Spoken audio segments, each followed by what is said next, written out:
The engine everyone thought was safe just got dethroned. The Inline-4 was Honda's backbone, reliable, affordable, iconic. But a hydrogen engine just replaced it in silence. No headlines, no fanfare, just a quiet revolution that changes how you drive, spend, and even think about cars. Is this the real death of combustion? Why are Toyota and BYD moving faster than Honda? And what does it mean when your Civic loses its soul?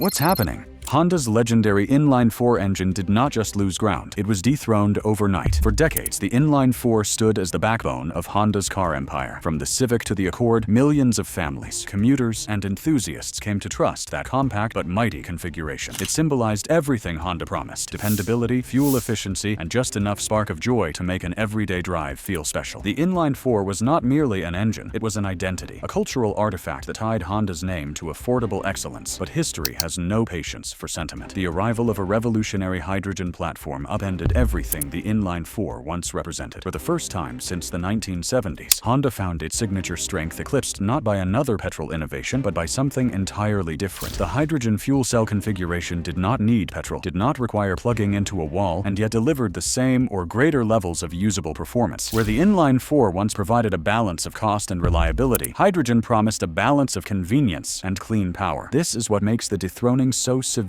Honda's Inline-4 had conquered emissions regulations in the past with the CVCC system. It had thrilled drivers with VTEC in the 1990s. But the challenge presented today is not an adjustment of combustion. It is the outright removal of combustion. The beating heart of Honda's legacy faces extinction, not because it failed, but because something more radical has arrived. And so the curtain fell on a giant. Loyalists who once saw the Inline-4 as untouchable woke up to news that a new engine had turned it into a relic. What shocked everyone wasn't the loss of history. It was the cold precision of the technology replacing it. The impossible engine. An engine with no petrol, no plug, and no compromise. This was supposed to be science fiction. Yet Honda's hydrogen CR-V fuel cell SUV has transformed it into present reality. At first glance, it looks like any family-friendly Honda. But beneath the skin, it hides an engineering feat that challenges both combustion and battery electric orthodoxy. The heart of this impossible engine is a fuel cell stack that converts hydrogen into electricity on the go. Instead of a heavy battery bank, the system carries two high-pressure tanks feeding a compact power unit. Refueling takes 3 to 5 minutes, about the same as topping off a petrol tank, compared with the hours many drivers still spend tethered to charging stations. Range is equally disruptive, close to 400 miles under real-world conditions, a figure that outpaces many mainstream electric vehicles and competes with traditional petrol cars. The miracle lies in the simplicity of the chemistry. Hydrogen combines with oxygen, producing electricity and leaving behind only water vapor. No rare metals mined from unstable regions, no stress on national power grids, and no worries about lithium battery fires. For drivers, the experience is seamless. Smooth acceleration, instant torque, and quiet cruising. The car feels futuristic, but the routine of refueling feels familiar. This is why the new hydrogen engine did what the Inline-4 could not. It captured the benefits of electrification without the compromises of charging and resource scarcity. It made the clean option feel normal rather than experimental. That normality is devastating for the Inline-4 because once clean power becomes practical, nostalgia is no shield. When the performance figures hit the boardrooms, competitors realized they were staring at a nightmare in motion. If you're still with me right now, you're clearly seeing how massive this shift really is. So do me a favor, drop a like if this has already opened your eyes, and tell me in the comments what you think happens next. The cost earthquake. What if the world's cheapest clean engine was also the most advanced? That is the financial earthquake shaking Honda's old foundation. Hydrogen engines are not just cleaner, they are built to be leaner. By avoiding lithium and cobalt, they sidestep two of the most volatile materials in modern supply chains. Where battery factories are chained to mining costs and geopolitical risks, hydrogen production can scale from water and renewable electricity. For consumers, the effect is profound. Imagine buying a car that offers the reliability of a petrol Honda, but the zero-emissions promise of an electric Tesla, all while costing less to operate over 10 years. Routine servicing shrinks since there are fewer moving parts. Refueling infrastructure, once the Achilles heel, is expanding quickly in California, Japan, Germany, and China. Energy companies view hydrogen not as an experiment, but as a pillar of national strategy. As stations multiply, the total cost of ownership begins to undercut both traditional engines and battery electrics. For Honda, the arithmetic spells doom for the Inline-4. The beloved workhorse had thrived on its reputation as affordable engineering genius. But once hydrogen can deliver lower lifetime costs with superior convenience, the economic argument collapses. In markets where household budgets are stretched, consumers follow the maths. This is not simply a matter of balance sheets. When cost curves flip flip, perceptions flip with them. Drivers once willing to pay a little more for eco-friendliness now find that eco-friendliness saves them money. That inversion destroys the Inline-4's last defense. It's claimed to be the sensible choice. The math was devastating, yet the final blow would come from something far deeper: Honda's own sense of self. Honda's identity crisis. The company that perfected the Inline-4 is now preparing to bury it. For Honda, this is not just a technical decision, but a crisis of soul. The Inline-4 powered Civics through oil shocks, Accords through recessions, and performance icons like the Integra Type R that inspired generations. VTEC became a cultural chant, the high-rev scream of a brand that loved engines more than marketing. To walk away from that heritage feels like tearing pages from its own history book. Honda's leaders see reality. Europe will ban petrol, America funds alternatives, China floods markets with cheap electrics. The Inline-4 cannot endure, yet engineers feel betrayed. How do you hail innovation when it buries the very creation that defined your legacy? Consumers feel the sting as well. Enthusiasts who grew up worshipping the sound and reliability of Honda's engines now face a future where that sound is silence. Some will embrace the hydrogen age, but others see it as a surrender, a loss of character. For decades, Honda sold not just cars, but a promise that engines could be both practical and thrilling. If that promise is gone, what replaces it? Honda has always been defined by engines. To replace the Inline-4 with fuel cells is to admit that the company's identity must be rewritten. It is a moment of corporate reckoning, where legacy collides with necessity. Just as loyalists begged Honda to resist, a powerful rival stormed into the spotlight. Toyota's Counterattack. Honda's rival did not just watch, they stole the playbook and doubled down. Toyota, the world's largest automaker, has never been one to play catch-up quietly. For years, they were ridiculed for hesitating on pure electric cars, focusing instead on hybrids. But behind the scenes, Toyota was quietly investing billions into hydrogen fuel cell technology. The very move Honda hoped would give it an edge suddenly looked like Toyota's familiar territory. Toyota's hydrogen ventures, from the Mirai to buses, gave them production experience Honda lacked. They anticipated hurdles like weak adoption and sparse fueling. With global factories, Toyota could saturate markets with hybrids and hydrogen, leaving Honda cornered by sheer scale. What made the Counterattack sting even more was Toyota's brand strength. Families who had long trusted the Prius as the symbol of practical green driving suddenly saw Toyota offering hydrogen SUVs with the same promise of reliability. For Honda, this turned the revolutionary CR-V hydrogen into a follower's story rather than a leader's triumph. Toyota had turned Honda's weapon against them, showing that scale and timing mattered more than the initial spark. While Toyota sharpened its weapons, a challenger from China prepared to rewrite the battlefield: the BYD Threat. China's silent giant just made Honda's Inline-4 look like a museum piece. Build Your Dreams, or BYD, began as a battery manufacturer and has grown into one of the world's most powerful electric vehicle producers. Their advantage is simple: scale. With factories producing more than 3 million vehicles per year, BYD can pivot resources into hydrogen research without breaking stride. Unlike Honda, burdened by heritage, BYD moves without sentiment, pragmatic, aggressive, and backed by Beijing's ambition. Their vehicles are affordable, yet refined, with software and interiors attracting middle-class buyers. Once Honda's Civic symbolized accessibility, today, BYD confidently claims that mantle worldwide. The true threat comes from BYD's dual strategy. They are not abandoning batteries in favor of hydrogen. They are doing both. As they continue to churn out affordable EVs for the masses, they are also testing hydrogen for buses, trucks, and heavy transport. That two-front war leaves Honda exposed. No matter which technology wins, BYD positions itself as a victor. Honda, still trying to define its path, risks being caught between yesterday's combustion legacy and tomorrow's Chinese juggernaut. As global giants surged forward, unrest began simmering within Honda's own factories. Factory revolt. Engines do not cry, but workers do, and Honda's factories are in turmoil. For generations, the company's engineers and line workers have taken pride in building precise, efficient Inline-4 engines. Now, many of them see their life's work being dismantled by corporate decree. Transitioning from combustion to fuel cells is not just about changing equipment. It is about retraining thousands, rewriting decades of expertise, and facing the fear of redundancy. In Japan, unions fear regional economies will hollow without engine plants. In Ohio and Indiana, Honda workers whisper about security. Some embrace hydrogen retraining, others feel betrayed, convinced Honda is erasing the very mechanical craft they once perfected with pride. The revolt is not always loud, but it simmers in subtle ways. Strikes over retraining policies, petitions for job guarantees, and declining morale on the floor. Executives argue that hydrogen will secure Honda's future and thus protect jobs in the long term. Yet for the men and women who built the brand's legacy with wrenches in hand, those promises ring hollow. They want reassurance today, not a vision of tomorrow. The protests on the shop floor were fierce, yet they paled in comparison to the storm gathering in Washington. The political explosion. Honda's engine gamble did not just kill petrol, it lit up Capitol Hill. In the United States, where Honda has long been a trusted foreign automaker, the announcement announcement of a hydrogen shift collided with a political storm over energy policy. Electric vehicles had become a rallying point for subsidies, climate goals, and union jobs. Suddenly, Honda's pivot threatened to disrupt billions in planned investment. Lawmakers divided fast. Supporters praised hydrogen as true independence from foreign minerals. Critics claimed Honda sabotaged America's EV future and endangered jobs. Hearings erupted, lobbyists circled, and suddenly, hydrogen's place in transportation was less consensus than battlefield politics. Across the Pacific, Japanese officials watched nervously. They saw hydrogen as central to national energy independence, but they also feared the strain on US-Japan relations if Honda's move clashed with American priorities. Trade negotiators scrambled to frame hydrogen not as a competitor to EVs, but as a partner technology, hoping to calm tensions. What was once an engineering breakthrough had now escalated into a geopolitical flashpoint. Honda, the company once known for modest Civics and family Accords, suddenly found itself in the middle of a global argument about the future of energy, labor, and trade. While lawmakers clashed over hydrogen's future, Wall Street prepared its own ruthless judgment.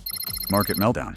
Investors do not forgive uncertainty, and Honda's stock chart tells a brutal story. The day the company confirmed its aggressive shift toward hydrogen, traders reacted not with applause, but with hesitation. For decades, Honda's value had been built on the quiet confidence of its inline-4 engines, reliable performers that anchored millions of sales. Now that pillar looked shaky, and Wall Street does not tolerate wobbly foundations. Shares slipped as analysts split. Supporters hailed Honda's bold hydrogen bet, pointing to billions in subsidies from Japan to Germany. Critics warned it defied battery momentum, where Tesla and BYD led. Was Honda leapfrogging or quitting before the finish? The uncertainty spread into bonds, supplier contracts, and even dealership networks. Honda dealers, many of whom relied on the steady turnover of Civics and Accords, worried about inventory pipelines and consumer hesitation. If customers feared that the petrol-powered models would be obsolete in a few years, sales could plummet before hydrogen cars were ready to fill the gap. Market volatility can kill more than confidence. It can starve a company of capital. Honda suddenly faced the prospect of higher borrowing costs and reduced leverage, the very lifeblood needed for retooling factories. The Inline-4 had once been a guarantee of stability. Now investors saw turbulence on every horizon. The collapse of investor confidence was brutal, yet the loss of culture cut even deeper. The death of VTEC, the sound that defined a generation, is gone, and people are not ready to let it go. For car enthusiasts, Honda was never just another badge on the road. It was the high-revving scream of VTEC engines, the mechanical crescendo that turned humble Civics into cult icons. The Inline-4 carried more than power. It carried identity. From the 1990s through the 2000s, gearheads around the world tuned, swapped, and raced Honda engines. They were cheap to buy, easy to modify, and exhilarating to push to redline. The Civic Type R, the Integra, and even family Accords became symbols of youthful rebellion, proof that performance did not require a luxury brand. That sound, the sudden surge as VTEC engaged, was the heartbeat of a global community. But hydrogen engines are silent. They glide rather than roar. Their appeal lies in efficiency and cleanliness, not in auditory thrills. For a generation raised on the romance of petrol, this silence feels like a betrayal. Online forums mourn the loss. Videos of the old VTEC howl go viral as eulogies. Car clubs debate whether a future without noise can inspire passion. Honda's leadership insists that new kinds of performance will emerge. Instant torque from electric motors within fuel cell systems could deliver acceleration once unimaginable. Yet numbers on a spec sheet cannot replace cultural resonance. To many, the death of VTEC feels like erasing a shared language, one that told the stories of freedom, friendship, and speed. Even the roar of memory could not drown out the practical truth of infrastructure rising across the globe. Hydrogen roads rise. Stations once empty are filling up with a new kind of fuel, and Honda knows it. The biggest weakness of hydrogen has always been infrastructure. What good is a car that refuels in minutes if there are no stations within reach? That obstacle is now crumbling. California, once mocked for its sparse network, is rolling out dozens of new hydrogen pumps, with plans for hundreds more by the end of the decade. Japan has made hydrogen a central plank of its national energy strategy, investing billions to ensure every major city has stations within driving distance. Germany is building corridors for hydrogen-powered trucks, while China is deploying fleets of hydrogen buses alongside a rapidly expanding network of stations. This shift changes the calculus. 5 years ago, buying a hydrogen car felt like a gamble, a lifestyle experiment with limited practicality. Today, it looks increasingly viable. Honda's timing begins to make sense. By aligning its hydrogen rollout with the rise of infrastructure, Here, the company positions itself not as an outlier, but as a pioneer, arriving just as the road opens. And infrastructure growth has a multiplier effect. As stations appear, more companies commit to hydrogen, from logistics firms to bus operators. That rising demand fuels further investment, creating a feedback loop of adoption. Honda's gamble may look risky to investors, but to consumers who see stations appearing on familiar highways, it suddenly looks convenient. With fueling corridors finally emerging, Honda chose that moment to unveil a hidden ace: the GM Alliance. Honda's survival plan had 3 letters: GM. In a world where scale determines survival, Honda recognized that it could not go it alone. Its partnership with General Motors gave it access to American factories, shared research, and a powerful ally in the hydrogen race. Together, Honda and GM developed next-generation fuel cell stacks that are smaller, cheaper, and more durable. By pooling expertise, they reduced costs dramatically, making hydrogen SUVs competitive with battery electric rivals. GM brought experience from its own hydrogen truck projects, while Honda contributed decades of mastery in compact engine packaging. The alliance was not just technical, it was geopolitical. By aligning with an American giant, Honda strengthened its position in Washington, framing hydrogen as a joint venture rather than a foreign experiment. The first fruit of this alliance was the Hydrogen CR-V SUV, produced with components from both companies and rolled out in California. It represented more than a vehicle. It was a statement of survival. Alone, Honda might have faltered. With GM, it had a fighting chance to shape the next era of clean engines. Yet alliances are never simple. General Motors had its own priorities, balancing hydrogen trucks with its lucrative battery electric lineup. Tensions over strategy loomed. Could Honda truly rely on a partner whose interests might diverge? For now, the partnership looked promising, but history shows that corporate marriages often fracture under pressure. The alliance bought time, yet across the Atlantic, a new storm front was already gathering. Europe's betrayal. Brussels just slammed the door on petrol, and Honda was caught outside. The European Union has made its position unmistakably clear. By the year 2035, no new internal combustion cars will be sold. That single stroke of regulation rewrote the roadmap for global automakers. Companies that had invested heavily in electric batteries received subsidies, tax credits, and infrastructure promises. Those who hesitated were left scrambling for access to the world's second-largest car market. For Honda, the betrayal was personal. The inline-4 engine had long been a reliable seller across Europe, powering Accords, Civics, and Jazz models for generations of drivers. Now, those cars are condemned to history. Even worse, the EU's policy leaned heavily toward battery electric solutions rather than hydrogen. While Germany and France experiment with hydrogen corridors, the lion's share of incentives flow to EVs. Honda's big hydrogen gamble suddenly looked like a mismatch with Brussels' priorities. Lobbyists scrambled to argue that hydrogen deserves equal treatment. They pointed to heavy trucking, long-distance driving, and the limits of battery technology as proof. But European lawmakers, eager to follow the Tesla blueprint, resisted. For Honda, the message was unmistakable: adapt to Europe's rules or risk losing the market entirely. Investors called it Europe's betrayal because Honda's innovation was met with regulatory coldness rather than applause. Europe's cold shoulder was painful, but the real shock came when America hinted it might close its wallet. The American Crossroads. Detroit is not laughing anymore. Honda's new engine could bury the big three. For decades, Ford, General Motors, and Chrysler mocked Japanese imports as cheap alternatives. Yet the tables have turned. American companies invested heavily in electric batteries, betting on Washington subsidies and the consumer push for Teslas and Rivians. Honda's hydrogen pivot, especially in partnership with GM, unsettled that balance. If Honda's hydrogen SUV could deliver faster refueling, longer range, and lower lifetime costs, it might tempt buyers away from American brands struggling to ramp up EV production. For union leaders, this raised alarm. Thousands of American auto workers are tied to the EV supply chain, from battery plants in Michigan to assembly lines in Ohio. If hydrogen gained traction, those investments might look premature, threatening job security. Politicians responded with competing rhetoric. Some senators hailed Honda as proof that foreign companies were creating jobs on American soil. Others warned that embracing hydrogen could undermine years of investment in electric infrastructure. The crossroads was not only industrial, but ideological. Should America double down on the electric path or hedge with hydrogen? The big three suddenly saw Honda less as a foreign partner and more as a disruptor. For the first time in years, Detroit faced the prospect of being undercut not by cheaper imports, but by a different technological paradigm. As America wrestled with its choices, Asia quietly seized the initiative. Asia's new empire. Japan and China are quietly building the world's hydrogen highway. While Europe debated and America hesitated, Asia invested decisively. Japan, already committed to hydrogen as a national energy strategy, poured billions into fueling stations, research grants, and fleet adoption. China went even further, deploying hydrogen buses in its cities, investing in green hydrogen production, and tying its efforts to its massive Belt and Road infrastructure plan. South Korea backed hydrogen with Hyundai's trucks and buses, plus billions pledged for fuel cell dominance. Alongside Japan and China, it builds a mainstream ecosystem. Honda sits central yet pressured, with Toyota, Hyundai, and BYD equally intent on seizing control. This Asian consolidation marks a turning point in global economics. For decades, innovation was measured in Silicon Valley or Stuttgart. Now, the East is setting the pace. By building not only cars, but the infrastructure to support them, Asia gains leverage over the global auto industry. Honda, once a lone innovator, must now align itself with this broader hydrogen coalition to avoid being left behind. What began as a clash of nations was about to spill into the lives of ordinary drivers everywhere. We're almost at the end, but this story is only beginning. If you want to stay ahead of the changes reshaping cars, jobs, and even your wallet, make sure you hit subscribe right now. Your next car. The death of the Inline-4 is not Honda's story, it is yours. For decades, buyers trusted Honda to deliver affordable, efficient, and reliable cars. That promise shaped family budgets, resale values, and the very way people thought about car ownership. With the rise of hydrogen, those assumptions are being rewritten. Prices may initially rise as new technology reaches the market, but lifetime costs promise to fall. Resale values for traditional petrol cars could collapse faster than expected, leaving owners wondering if their once dependable Civic will be worth pennies within 5 years. For enthusiasts, the loss of VTEC and the roar of combustion marks the end of an emotional era. For commuters, the shift offers quieter cabins, faster refueling, and lower maintenance. Driving a petrol Honda once meant practical spirit, while a hydrogen Honda signals futuristic responsibility. The shift forces consumers to weigh nostalgia against innovation, questioning whether this new identity resonates as deeply as the old, right in their driveways. Because when the Inline-4 died, it was not just an engine, it was the end of an era. This isn't just Honda's story, it's the story of where we're all headed. The cars we drive, the jobs we depend on, even the choices in our driveways are being rewritten right now. So if you want the truth before the headlines, hit subscribe, turn on notifications, and stay with me, because the next video won't just explain the future, it might prepare you to survive it.